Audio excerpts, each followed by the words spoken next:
Hello students, हम बात कर रहे थे भारत के भूगोल में।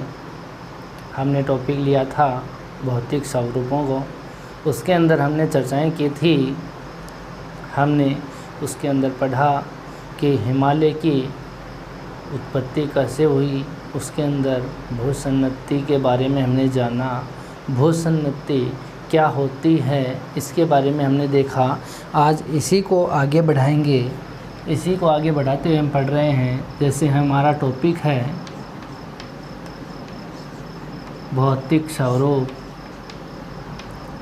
इसके अंदर हम पढ़ रहे थे हिमालय की उत्पत्ति। हिमालय की उत्पत्ति देखिए, हमने कल देखा था कि भारत पहले कहाँ पर था, कहाँ से उसका संचलन हुआ, किस भाग से, कौन सा भाग इसका है, गोंडवाना लैंड है या अंगारा लैंड है। हमने उसमें देखा तो पाया कि भूमध्य रेखा के दक्षिण में गोंडवाना लैंड से टूट करके जो हिस्सा संचलन करके उत्तर पूर्व दिशा में गया था, जो अपना भारत का भाग था, वो प्रायद्वीपीय भाग था। तो वहाँ पर हमने देखा कि वो भाग आगे जाकर यूरेशियन के हिस्से से टकराया। तो दोनों के बीच में जो भूसन्नति थी, जिसके बीच में भूसन्नति थी, उसमें लाखों सालों का नदियों द्वारा लाया हुआ मलबा या अवसाद जमा होता चला गया। और उसमें जब अभिसरण की संपीड़न की क्षैतिज संपीड़न या अभिसरण संचलन हुआ, तो वहाँ पर उस अवसाद में वलन की क्रिया हुई। और वही वलन की क्रिया इन पर्वतीय क्षेत्रों के रूप में हमें देखने को मिलती है। हम चर्चाएं कर रहे हैं। यहाँ पे देखिए, हम बात करें पूरे विश्व के संदर्भ में, तो यहाँ पे जो भारत वाला भाग है, यहाँ पर ये खाई के रूप में था। यहाँ से ये टुकड़ा था, भारत का हिस्सा था, ये आगे जाकर के यहाँ पर ये आगे बढ़ा, यहाँ पे आगे बढ़ा, यहाँ पर आगे बढ़ करके इसके अंदर जो मलबा था इस बेसिन में, यहाँ पे इस टेथिस सागर में जमा होता चला गया। ऊपर से यहाँ यूरेशियन खंड की जो नदियों द्वारा मलबा लाती थी, वो यहाँ पे इकट्ठा करने लग गई। इस भाग में इकट्ठा अवसाद हो गया। ये पूरी खाई भर गई अवसाद से।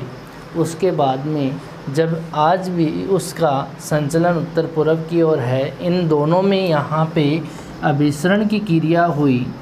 अभिसरण कल मैंने आपको बताया था, अभिसरण एक दूसरे की ओर आता है, अपसरण एक दूसरे से दूर जाता है। दो बातें होती हैं। ये क्रिया तो क्या है, अभिसरण की है, और ये क्रिया जो है वो अपसरण की है। कन्वर्जन और डाइवर्जन यहाँ पे हम देखें तो इस भाग में ये अवसाद, जब इस भाग में ये क्रिया हुई अभिसरण की, तो ये अवसाद है। इस अवसाद में जैसे ये क्रिया ऐसे ही ये अवसाद था, इस अवसाद में यहाँ से भी अभिसरण की क्रिया हुई, दोनों में संपीड़न हुआ। संपीड़न होने के कारण ये भाग आपस में सिकुड़ने से जो ये मलबा था, इसके अंदर ये वलन की क्रिया पड़ गई। यहाँ पे ये वलन की क्रिया पड़ी। यहाँ पर इस वलन की क्रिया को यहाँ रेड कैंटन कहा जाता है।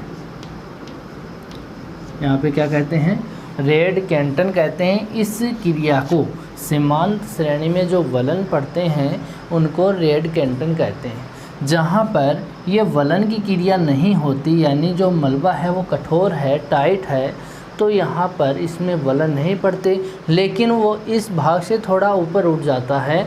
यानी कि ये धरातल था पहले, यहाँ पे ये अवसाद था, इस अवसाद से यहाँ पे जो वलन पड़ा, ये सिकुड़ा, तो ये भाग थोड़ा सा ऊपर उठ करके ऐसे हो गए।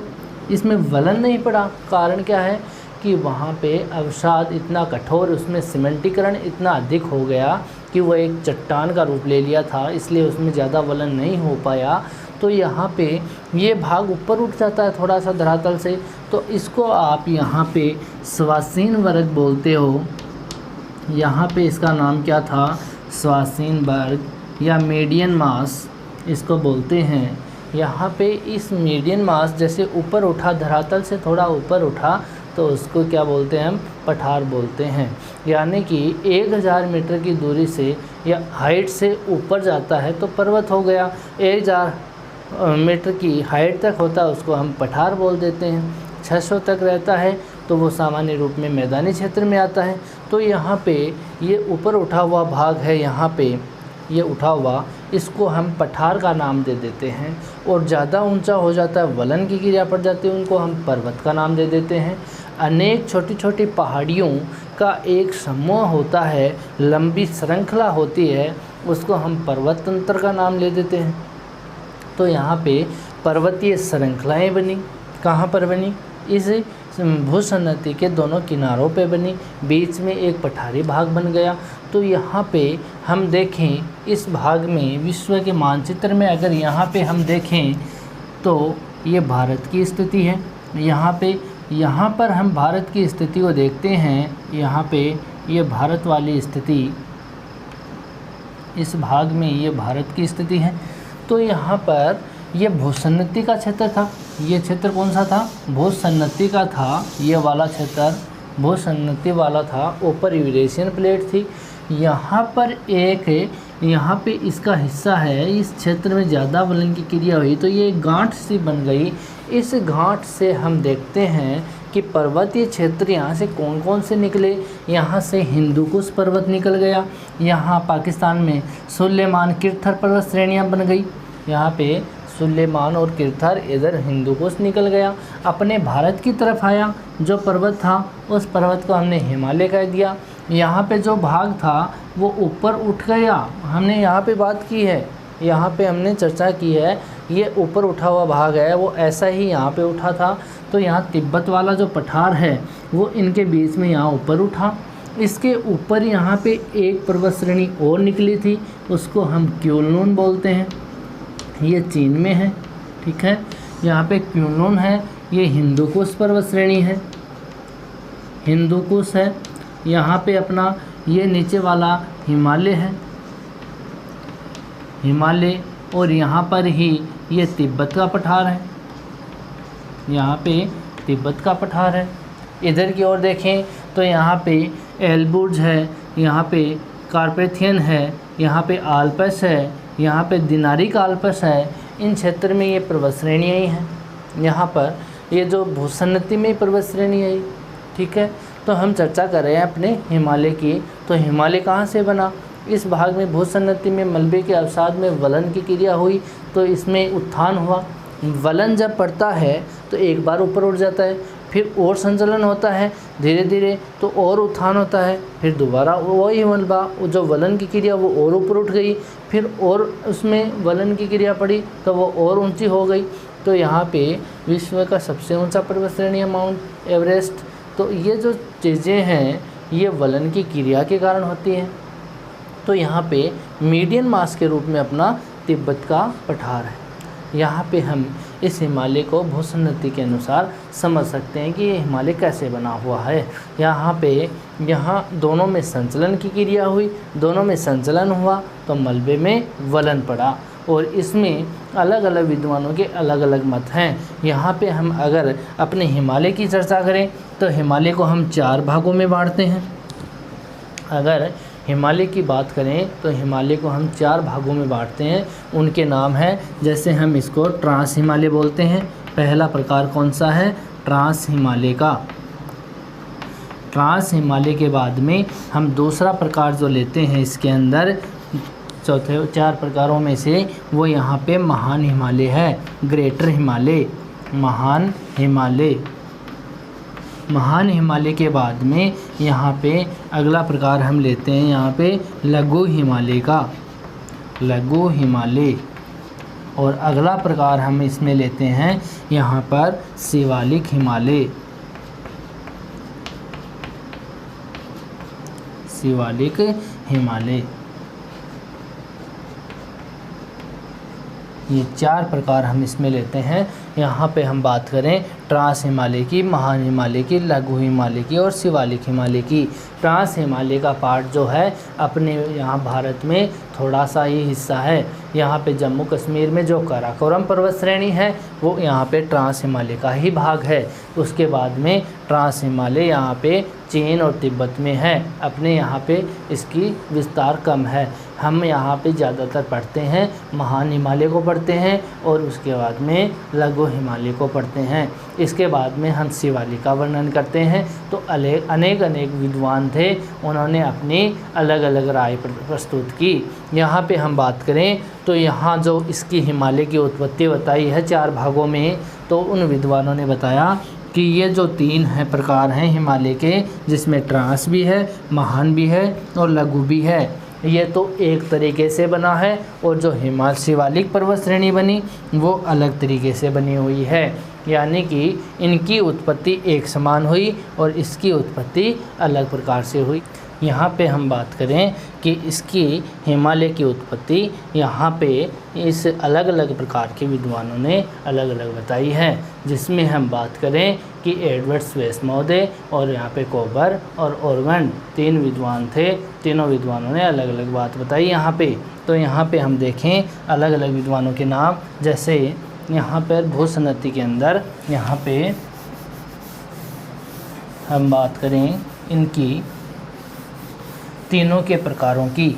यहाँ पे इन्होंने बताया कि जो एक विद्वान था भारत में, हम देखें पहले इसको ऐसे देख लो, भारत में इसकी स्थिति कैसी है। यहाँ पर जो भारत वाला पार्ट है, इस पार्ट में यहाँ पर हिमालय का जो भाग है, यहाँ पे हिमालय बना हुआ है। पहले यहाँ पे ट्रांस हिमालय है, यहाँ पे लघु हिमालय है और यहाँ ये वाला पार्ट है, ये पार्ट लघु हिमालय का। इसके नीचे ये शिवालिक पर्वत श्रेणी है। तो यहाँ पर हिमालय जो पर्वत है, इस पर्वत के 4 टुकड़े हैं। यहाँ पे केवल काराकोरम पर्वत श्रेणी है और यहाँ पे ये महान हिमालय है। इसके यहाँ पे ये वाला लघु हिमालय और उसके नीचे शिवालिक हिमालय है। तो यहाँ पे हम बात करें इसकी, तो यहाँ ये यहाँ पे पामीर की गांठ है। इस पामीर की गांठ से ये पर्वत श्रेणी निकली थी। यहाँ पे इसके इस भाग में तिब्बत का पठार है, ये वाला तिब्बत का पठार है। और इसके ऊपर जो पर्वत श्रेणी है वो यहाँ पे क्युनलुन पर्वत श्रेणी है, जो कि चीन का भाग है। यहाँ पे हम बात करें जब ये भाग ऊपर जाके टकराया, तो यहाँ टकराने से अगर ये नहीं टकराता तो यहाँ पे ये पर्वत श्रेणी नीचे की ओर नहीं आती। तो इसका टकराने का यहाँ पे अक्षांगीय मोड़, यहाँ पे जो अपना है हिमालय, ये यहाँ पे अक्ष संघीय मोड़ बनाता है। क्या बनाता है? अक्ष संघीय मोड़ बनाता है। यानी कि यहाँ पे ये ऐसे, यहाँ इसकी मोड़ है, यहाँ पर भी ये अक्ष संघीय मोड़ बनाता है। तो यहाँ पर ऐसा प्रतीत होता है कि भारत का ये टुकड़ा जाकर के जब यहाँ भूसन्नति से टकराया, तो टकराने से इसमें क्या हुआ? वलन हुआ। और वलन पड़ा तो कुछ भाग यहाँ पे वलित हो गए और कुछ भाग इसके यहाँ पर दोनों साइड में निकल गए। आप जब कभी भी देखो, बड़ी चीज़ है और छोटी चीज़, अगर इसमें आप यहाँ पे मलबा जमा दो और यहाँ से धक्का लगाओ, तो धक्का लगाने से यहाँ से भी ऊपर निकलेगा और इसके साइड से भी निकलेगा। तो ये निकले हुए पर्वत श्रेणी है। यहाँ पे इसको अक्षांगीय पर्वत श्रेणी कहा जाता है। यहाँ पे हम आगे देखें इसको, तो यहाँ पे ये ट्रांस हिमालय, ये महान हिमालय और ये लघु हिमालय, इसके दक्षिण में शिवालिक हिमालय। यहाँ पे इन तीनों की अलग प्रकार से उत्पत्ति हुई और इसकी अलग प्रकार से हुई। तो यहाँ पे ये भूसन्नति में बना हुआ है। इधर की ओर देखें तो अलग प्रकार की भूसन्नति में, जैसे यहाँ पे हिंदुकुश पर्वत श्रेणी है, इसके आगे कार्पेथियन, एल्बुर्ज और यहाँ पे पोंटिक, यहाँ पे आल्प्स, दिनारिक आल्प्स यूरोपीय क्षेत्रों में है। तो यहाँ पे अलग प्रकार की पर्वत श्रेणी है और यहाँ पे अलग प्रकार की पर्वत श्रेणी है। यानी कि कोबर महोदय ने यहाँ पे कहा कि जो पृथ्वी का इतिहास है, उस पृथ्वी के इतिहास में ये पर्वतंत्र 4 प्रकार से बताए थे। वो 4 प्रकार कौन से हैं? प्रीकैम्ब्रियन है और यहाँ पे कैलिडोनियाई है, हर्सिनियाई है और यहाँ पे अल्पाइन है। अपना जो हिमालय है वो अल्पाइन पर्वत श्रेणी का बना हुआ है। यहाँ पे इसके बाद हम चर्चा करें कि ये जो कोबर महोदय था, इन्होंने इस पर्वतीय के 6 तंत्र बताए हैं, यानी कि 6 काल बताए हैं। उसमें अलग अलग प्रकार की पर्वत श्रेणियाँ निकली, यानी पर्वत जो श्रृंखलाएँ हैं वो श्रृंखलाएँ क्या होती हैं, छोटे छोटे पर्वतीय क्षेत्र हैं उनको मिला करके एक श्रृंखला बन जाती है। जैसे अपने यहाँ पे पर्वत श्रृंखला बनी, देखो तंत्र अलग होता है और श्रृंखला अलग होता है। यहाँ तंत्र का बात करें तो यहाँ पे ये एक तंत्र है यहाँ पे, और ये पूरी एक श्रृंखला है। श्रृंखला में पूरा हिमालय आ जाता है, तंत्र में छोटे छोटे भाग आ जाते हैं, जिसमें ट्रांस आ जाएगा, जिसके अंदर महान हिमालय आ जाएगा, जिसके अंदर लघु आ जाएगा और जिसके अंदर शिवालिक आ जाएगा। तो इनके अलग अलग प्रकार से हम इसको देख सकते हैं। यहाँ पे इस अक्षांगीय मोड से यहाँ पे अराकोनोमा और पेगुएमा पर्वत श्रेणियाँ भी हमें यहाँ पे देख सकते हैं। इधर किरथर और सुलेमान पर्वत श्रेणियाँ हम पाकिस्तान में भी देख सकते हैं। यहाँ पे ये जो भारत वाला भाग है, इसके अंदर जो हिमालय है, इसकी भूसन्नति के अनुसार उत्पत्ति मानी जाती है, और भूसन्नति के अनुसार यहाँ पे 3 विद्वान इसको बताते हैं। इन तीनों विद्वानों के बारे में हम चर्चा कर रहे हैं, तो इसको ध्यान से सुनिएगा। पहला तो इसमें है एडवर्ड स्वेस महोदय। पहले विद्वान का नाम क्या है, एडवर्ड स्वेस महोदय। एडवर्ड स्वेस महोदय है, ये है कहाँ का, ये ऑस्ट्रिया का है। यह कहाँ का है, ऑस्ट्रिया का। ऑस्ट्रिया है कहाँ पर, यूरोप का एक देश है। ऑस्ट्रिया और ऑस्ट्रेलिया 2 अलग अलग चीज़ें हैं। ऑस्ट्रेलिया महाद्वीप है, ऑस्ट्रिया एक देश है जो कि यूरोप की एक कंट्री है। यहाँ पे ये बताएं कि ये जो भूगोलवेत्ता था स्वेस महोदय, ये कहता है कि यूरेशियन जो खंड है, जो यूरोप वाला भाग है, जो महाद्वीप है, उस भाग में संचलन हुआ और वो दक्षिण की ओर आया और भारत के प्रायद्वीपीय भाग है उससे टकराया। पहले ये जो प्रायद्वीप था, ये भाग इतना ही था, पहले ये पूरा नहीं था, भारत का इतना ही हिस्सा था, यहाँ से टूट करके आया, वो इतना ही हिस्सा था। आज आप जो विशाल मैदान देखते हो, वो विशाल मैदान अवसादीकरण से हुआ है। भूसन्नति में जो गर्त पड़ी थी, उस गर्त में जो अवसादन हुआ वो भर गया, तो आज इसका लेवल बराबर होने से ये मैदान बन गया। हम इसकी भी आगे चर्चा कर लेंगे। यहाँ पे हम इसको देखते हैं, तो ये भाग है, ये भूसन्नति का भाग था, केवल पहले इतना ही भाग था। तो स्वेस महोदय कहते हैं कि जो यूरेशियन खंड है, वो खंड आकर के भारत वाले इस हिस्से से टकराया, दोनों में टकराने से यहाँ पे हिमालय की उत्पत्ति हुई या हिमालय बना। यहाँ पे ये भाग था, ये प्रायद्वीपीय भाग था। ये प्रायद्वीपीय कहाँ से था, ये पठारी भाग था, पहले इधर से आया। तो कहाँ से आया ये भाग, यहाँ पे हम देखें तो इस भाग से निकला हुआ भाग है यहाँ का, ये तो ऑस्ट्रेलिया बन गया। कुछ भाग बचा वो यहाँ मेडागास्कर में रह गया, और ये भाग था ये उत्तर की ओर चला गया, यहाँ अफ्रीका महाद्वीप है, इससे चला गया। तो ये भाग पहले यहाँ पठारी भाग था, पठारी यानी कि थोड़ा ऊंचा उठा हुआ था। पहले ये ठंडा होकर के पटरी, जब शुरू में जिसमें सूर्य का लावा था, वो ठंडा होकर के यहाँ प्लेट बना था, वो प्लेट ही यहाँ पे है। इस प्लेट का ऊंचा उठा हुआ भाग है ये, तो ये प्रायद्वीप बोलते हैं इसको। प्रायद्वीप क्यों बोलते हैं, क्योंकि इसके 3 ओर क्या है, जल है। यहाँ पे 3 चीज़ें आती हैं, एक तो देखो द्वीप आता है, एक तो प्रायद्वीप आता है, और एक महाद्वीप आता है। तीनों अलग अलग है, समझ लो इसको।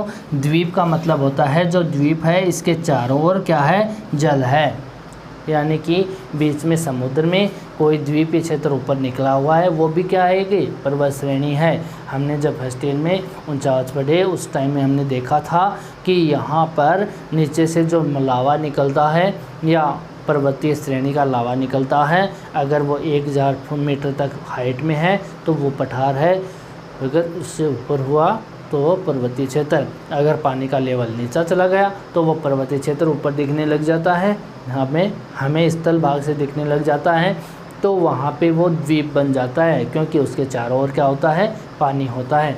और जिसके 3 ओर पानी हो, इधर भी पानी हो, इधर भी पानी हो और इधर भी पानी हो, एक तरफ स्थल भाग से जुड़ा हुआ हो, उसे हम प्रायद्वीप बोलते हैं।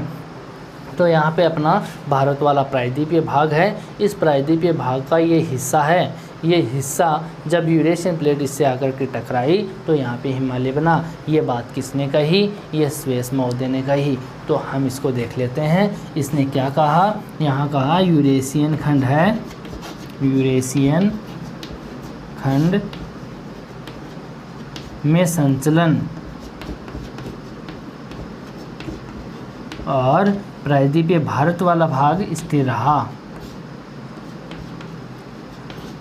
यहाँ पे भारत स्थिर रहा। ये बात कही थी एडवर्ड स्वेस महोदय ने। हम दूसरे विद्वान की चर्चा करें तो दूसरा विद्वान था, इसका विद्वान का नाम क्या है? ऑरगोंड विद्वान। इस विद्वान ने क्या कहा? यहाँ पे ये जो विद्वान था ऑरगोंड, इस विद्वान ने कहा, ये कहाँ का था? स्विट्ज़रलैंड का।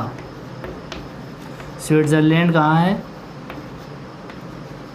ये है यूरोप महाद्वीप की एक कंट्री, यहाँ पे फ्रांस के पास में। यहाँ पे हम इसको मानचित्र में देखें तो ये जो भाग है फ्रांस वाला, यहाँ पे हम बात करें ये फ्रांस का भाग है। यहाँ पे पुर्तगाल और स्पेन है, इसके पास में ये स्विट्ज़रलैंड बना हुआ है, इसके यहाँ पे जर्मनी है। तो यहाँ पे स्विट्ज़रलैंड का कौन था? ऑरगोंड विद्वान। ऑरगोंड विद्वान, यहाँ पे इस विद्वान ने कहा कि जो ये यूरेशियन खंड है, कौन सा? यूरेशियन खंड, ये क्या था? स्थिर था। और अपना प्रायद्वीपीय पठार है या प्रायद्वीपीय भारत है, ये क्या था? इसमें संचलन था, यानी कि मूवमेंट हो रहा था। तो ये आकर के इससे टकराया, टकराने से हिमालय बना। एक विद्वान और है, इस विद्वान का नाम है कोबर महोदय। पर्वत निर्माण में सबसे अच्छा जो पर्वतीय निर्माण के सिद्धांत बताते हैं, उसमें सबसे सरलतम जो सिद्धांत बताते हैं पर्वतों की उत्पत्ति का, वो कोबर महोदय का ज़्यादा बताते हैं। तो यहाँ पे हम कोबर विद्वान को लें तो कोबर महोदय ने कहा कि यूरेशियन में भी, यानी दोनों में संचलन हुआ, ना तो एक में है यूरेशियन में और ना ही एक अकेले में भारत में है, बल्कि दोनों में ही क्या हुआ? संचलन हुआ और दोनों ही एक दूसरे की ओर खींचे चले आ रहे थे, यानी कि दोनों में संपीड़न हो रहा था। दोनों में संपीड़न के कारण यहाँ पे हिमालय बना। ये बात किसने कही? कोबर महोदय ने कही। तो हमने 3 विद्वानों के नाम पढ़ लिए हैं, वो यानी कि हिमालय की उत्पत्ति में। यहाँ पे तीनों ने ही किसके बारे में कहा है? भूसन्नति में 3 ट्रांस हिमालय और लघु हिमालय और महान हिमालय, इन तीनों की उत्पत्ति इन्होंने इस तरीके से बताई है। किस तरीके से बताई? यानी कि दोनों में संचलन हुआ और संचलन से हिमालय बना, और भूसन्नति में जो अवसादीकरण था उसमें वलन पड़ा। ये बात किसने कही? स्वेस ने, और यहाँ ऑरगोंड ने, और यहाँ पे कोबर ने। तो हमने यहाँ पे देख लिया है कि तीनों विद्वानों ने अलग अलग बातें बताई हैं। याद रखना, स्वेस ने कहा यूरेशियन खंड में संचलन हुआ, भारत स्थिर था। दूसरे विद्वान ऑरगोंड ने कहा कि यूरेशियन खंड स्थिर है, यानी भारत में संचलन हुआ। और जो विद्वान कोबर है उन्होंने कहा दोनों में ही संचलन हुआ। तो ये चीज़ें हमें याद रखनी है।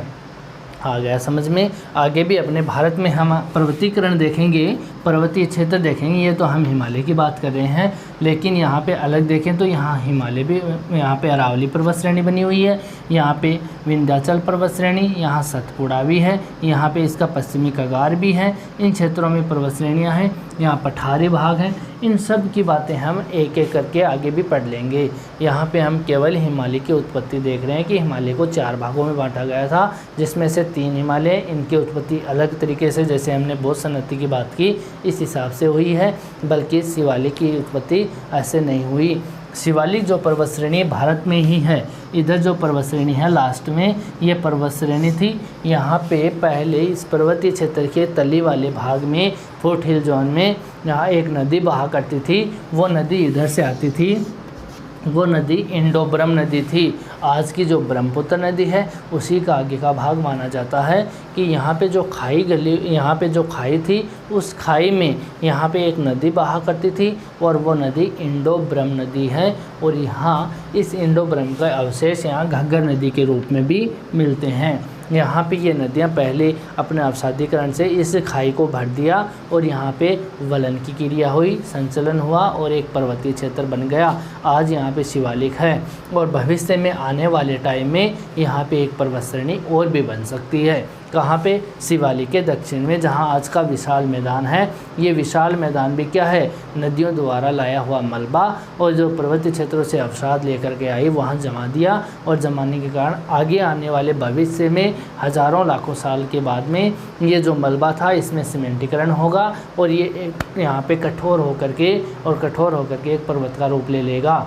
तो यहाँ आज उत्तर का विशाल मैदान देख रहे हो, आगे आने वाले टाइम में यहाँ पे हिमालय पर्वत का एक भाग आपको देखने को मिलेगा। यहाँ पे जो आज ब्रह्मपुत्र नदी है, यहाँ पे ये रुकावट होने के कारण दक्षिण में बहना स्टार्ट कर दिया। यहाँ पे ये अवसादीकरण के कारण शिवालिक पर्वतीय क्षेत्र बन गया था। आगे हम इसकी चर्चा करेंगे नेक्स्ट वीडियो में। Thank you.